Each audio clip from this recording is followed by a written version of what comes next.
I just talked about this in my TikTok literally right now in the same freaking outfit. But I was like, you know what? I'm going to apply it in a longer format video here on YouTube. And the biggest thing is that you are not a bad entrepreneur. You just have ADHD. And I'm going to break it down in a different way than I did on TikTok, because on TikTok it was just like me blabbing stuff rather than being prepared. And foremost, you have to know what it's going to work for you, because an ADHD brain works very differently than other people. Sometimes, even for me, I see people, how do they do it? How do they do it? How do they do it? And sometimes it's because they don't have an ADHD brain. You cannot compare yourself to someone that doesn't have an ADHD brain, because they function very differently than we do. ADHD brains have no motivation. We simply don't. What's cool about our ADHD brain is that we have more creativity, more charisma, more intuition. We like to problem solve. We have a lot of high energy, but we need to know how to use that to our advantage, if that makes sense. For us, I feel like the biggest thing is to having urgency and accountability. Since we don't have motivation, what actually like moves us is urgency. For example, if I have a meeting, like I know I have a meeting and I'm gonna be held accountable, I show up. When I used to be in college, I swear by this, okay? This is the biggest example I could give. I always say, when I used to go to college, I knew I had to be there on time every Tuesday and Thursday. This was when I was going to school Tuesdays and Thursdays, and my classes were from 8 a.m. till 3 p.m., okay? I had to show up, because if I didn't show up and I missed so many classes, I would not get the credit, and that would have been a waste of money, okay? So since there's money in a factor where it's like, if I fail, I lose money. So there was no chance of me failing. There was no chance of me not going and failing just because I didn't show up. So I was there on time every day. No issues. Okay. Fast forward, I opened my own business, whatever. I have a business partner, etc. The only thing that holds me accountable to being on time here is that I have a business partner. I'm not even gonna lie to y'all. I'm not. I could be here all day and late till night, whatever. But my biggest issue was getting here on time. And my business partner had to hold me accountable and be like, hey, like, we're in this together. Like, there's no point in you being late, me neither, whatever, XYZ. And I was like, yeah, that's not good for our business. That's fucked up. But it was so hard, because since it's my business, and I'm not losing money, it was kind of easy just to, it's a few minutes late, like whatever. But no, it's true. So the only thing that has helped me because of my ADHD brain is the fact that I have a business partner and he's going to hold me accountable. So now there's a certain urgency. So urgency helps a lot with ADHD brains. There always has to be an urgency or some form of accountability. And sometimes it could be given to yourself. For example, for me, I do give myself a certain accountability. Now I know, let's say today I don't go to the gym. That means I'm not going to be able to eat my little treat that I wanted to eat. And that's not even real dessert, but it's my treat of like eating my dessert, as far as like fruit or XYZ, whatever it may be. But I myself have to punish myself in order to be like, apples, you already know you don't go to the gym, you don't get this, or XYZ. I have to do certain accountabilities so I can have that urgency. The biggest one, in my opinion, that I feel made the biggest change was learning to micro-task. And what I mean by that, thinking of one task, right?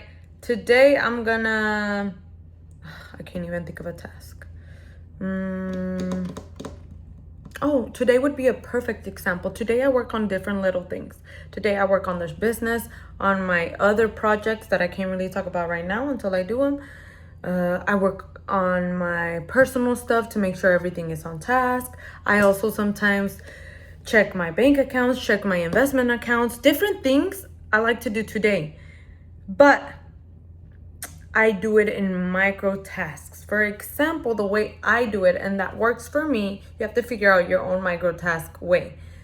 For me, for example, okay, today I'm working on 5 things. On the first thing, I set a timer and I'm like, I'm gonna work on this for 30 minutes. It's okay if I don't get it done, but at least the micro tasks in that thing, let's say there's 10 micro tasks in my first project. Okay, I got 3 done. That's good. I'll come back to the other 3 tomorrow. Let's move on to the other thing because I have so many things to do. I need to micro task each project and slowly they will be complete. That's what works for me. Because back then when I would just work on one project, knowing I have 5 projects, then I would feel like shit. I don't feel accomplished. I don't feel motivated. Nothing's, well, not that we have any, but I don't feel the moment. I love feeling this certain momentum and I don't feel it because then I feel unaccomplished because I didn't even finish the one project. Yeah, I did 9 out of 10, but I didn't even finish it. And then I didn't do nothing on the other 4 projects. It just makes me feel like I worked for nothing. Literally, that is how it feels. And so that's why if I do micro tasks on each one, I'm like, damn, okay, I've advanced. And in out of those 5 projects, one I may finish tomorrow, and then another one in another 3 days. And then by the end of the week, I have finished all of them. As opposed to normally I would be like, no, this. And it would take me a whole month to finish all 5 projects. The thing that I've learned, we don't know how to stop either.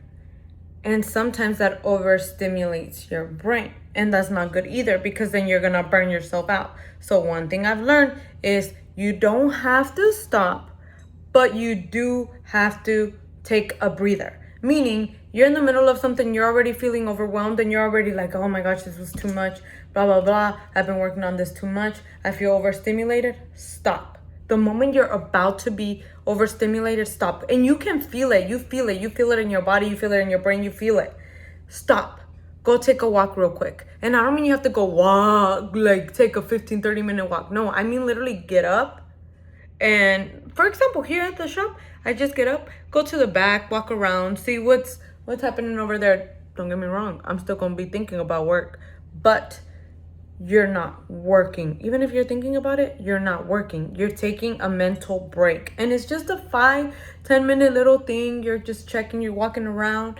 It may even, don't rot though. Don't think a 15 or 10-minute breather is going to be rotting on your brain because you're just going to feel worse.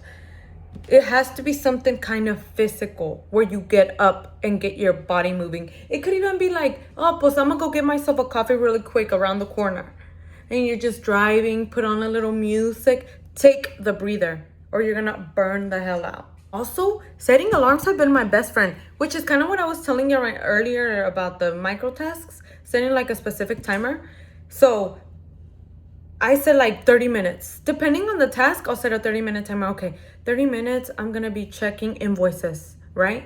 And that means checking invoices, writing some that haven't been written, blah, blah, blah, blah, blah. Okay, that's done. Now I'm gonna set a timer for 1 hour. I need to edit a YouTube video or this. Okay, then another 30 minutes. I'm gonna make this YouTube video now.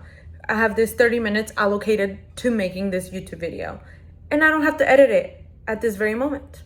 I could edit it tomorrow because I'm not gonna post it today. Does that make sense? And last but not least, which is also one of the big ones for me, minimums and maximums. And what I mean by that, I feel like us ADHD brains don't work with maximums. We work better with minimums because the tasks at hand do not feel as heavy. And what I mean by that is, for example, let's say I'm gonna go work out, right? Let's say I have a gym membership. I'm not doing my classes anymore, whatever, because sometimes I do this. I shift from going to classes to just getting a gym membership. I get my gym membership. Okay, I know that I have to do 15 minutes daily. 15 minutes, that's it. There is a minimum in your head where it's like, no matter what I do, I need to do 15 minutes per day. And that could mean going to the gym, that could be going on a walk, that could mean working out at home, whatever it is, but there's a 15-minute minimum per day. It's rather than you thinking, oh, I need to do an hour every day. That just feels heavy. When you set minimums, it's more like, oh, okay, that was achievable. And sometimes you end up doing more than the minimum at the end of the day, truly. There's days that, okay, the days that I do my 15 minimum walking, that turns sometimes into 2 hours. And just because you set that minimum, it just seemed more approachable and more doable than you setting yourself a timer in your head of like, oh no, it has to be an hour. No, set something realistic for you. For you, it may just be 10 minutes, but those 10 minutes every single day is better than an inconsistency trying to do 1 hour every day, where you only end up doing it once a week, if that. Eso es todo por hoy. Cuando tenga más things to think of, I will tell you.